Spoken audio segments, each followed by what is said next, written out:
When we finish the Sex and the City series and the Gilmore series, I'm gonna be a wreck. Kierra loves TV. Yes, I made a theme song so that I can talk about all my favorite shows. Oh yeah. And this is just your disclaimer that this is not me talking about any of the actors themselves, but more so their characters.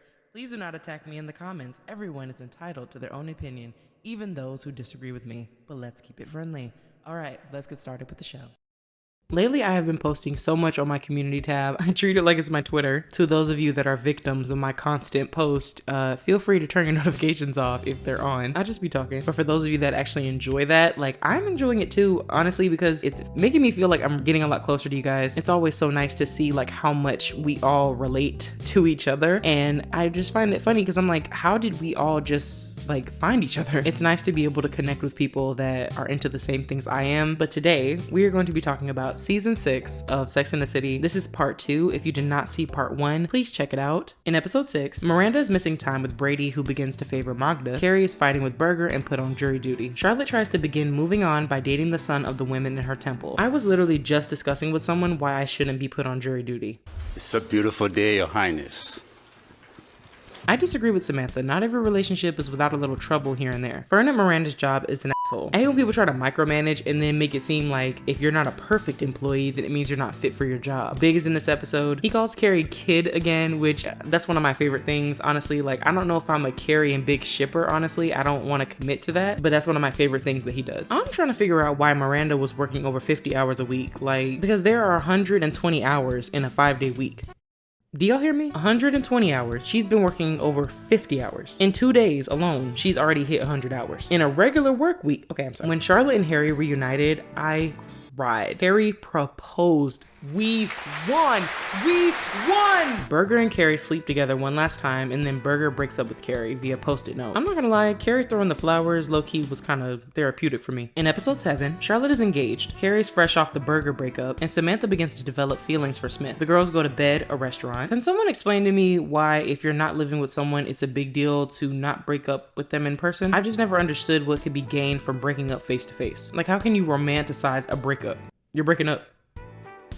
I used to have a pair of jeans that I was hoping to be able to fit in, but I threw them away. If I was Carrie, I wouldn't have even said anything because her and Berger aren't dating, so who cares if it gets back to him? I love the interactions between Charlotte, Carrie, and the women having their bachelorette party. Wholesome stuff like this is what I'd like to see more of when mainly white shows have black actors come on. That was great. It kind of reminded me of when Carrie had her book party and the limo driver took her out to have a hot dog. In episode 8, Carrie's trying to do the trapeze, Miranda hides from Steve and his new girlfriend, Charlotte is getting married, and Samantha is saying goodbye to Smith for 2 weeks. I love that Magda protects Miranda. Steve ambushing Miranda with his new girlfriend is so wild. Like, that was kind of foul. I find it interesting that Carrie compares their tango to what it's like to tango in high school, because when I was in high school, I always heard it was bad. And now him looking at Carrie while he gave the toast at the wedding. In episode 9, Carrie goes with Stanford to a friend's party, Miranda meets Robert, and Charlotte adjusts to living with Harry. When I tell you I actually enjoyed Miranda and Robert's relationship because their chemistry wasn't based around his race. They focused on his other attributes. I don't really understand Harry leaving the tea bags. Like, why? Not the dude talking about that's crazy. That's crazy. I didn't get no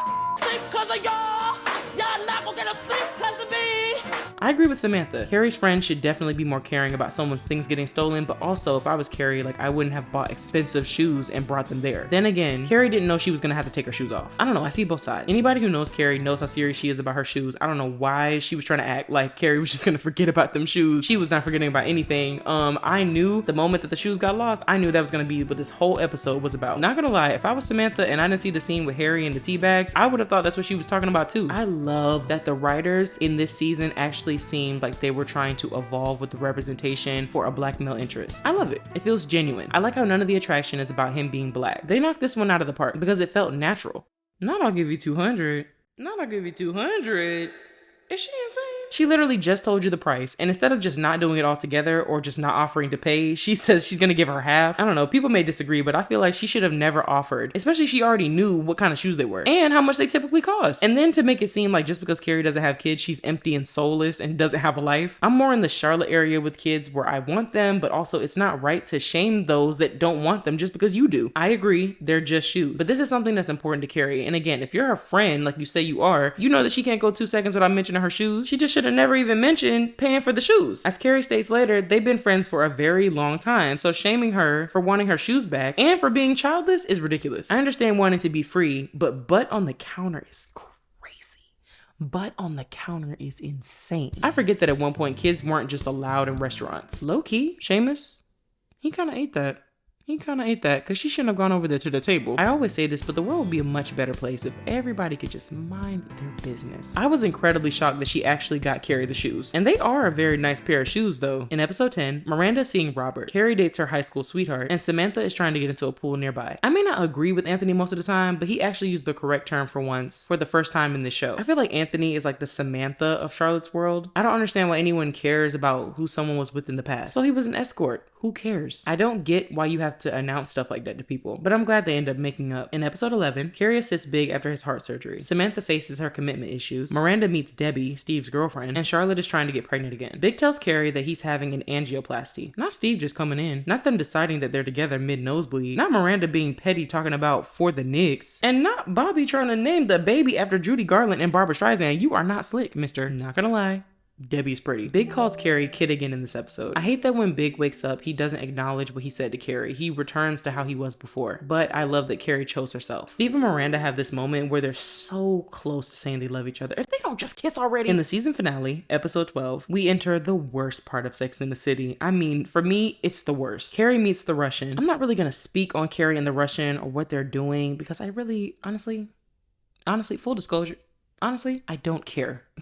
I really don't care. I could not stand it. Like, I hate it. I think that is my least favorite storyline ever. And I did watch a podcast, or it was like some kind of interview with like the writers of Sex and the City, and they said that they purposely made the love interest of Carrie in the last season terrible so that it would feel like, okay, why not Big? Like, Big would feel like a better choice in comparison. I hated the storyline. I will not be discussing it. Like, I am not going to torture myself. Everything about that whole situation just got on my last nerve. If I started talking about Alexander, it would just be non-stop complaining, and I don't think it'd be fun to listen to. So basically, I'll be talking about everything except that. Robert tells Miranda that he loves her. Brady's having his first birthday, and Charlotte has a miscarriage. This episode with Charlotte's miscarriage was extremely hard to watch, especially when you know how much she wanted to have a kid. It's as hard to watch for me as like the episode where Miranda's mom dies. Like, I just like, I cannot. I want to just applaud Charlotte for choosing to keep going because I know that that must be hard for anyone experiencing that. When Steve joined Miranda with the cake, I knew it was over. I was like, she's not gonna be able to hold it in. And then they finally kiss, and I was like, oh my God, I love them so much.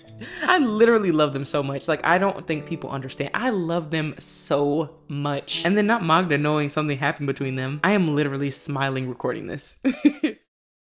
So we're coming to a close with my reviews for the original Sex and the City series, and I just want to say I have enjoyed this ride so much with you guys. Thank you for all the support and love and for caring about what I have to say here. Some of you are probably like, wait a minute, what about the style moments? What about like what's to come next? So basically in the next video, I will be covering 6B, and there are only 8 episodes in 6B, and that will be the same video that I go into like all the style moments, and then I do like the funny moments. Honestly, I've been thinking too, like, would you guys like to see the funny moments separately? Like, you know, those little compilation videos? I thought about making those because I do technically make those at the end of the season reviews, but I didn't know if you guys maybe wanted to just have like one of those videos all alone by itself. I don't even know if I'll really do that, but just let me know what you guys think. Thank you so much for watching. I'll see you guys in the next one.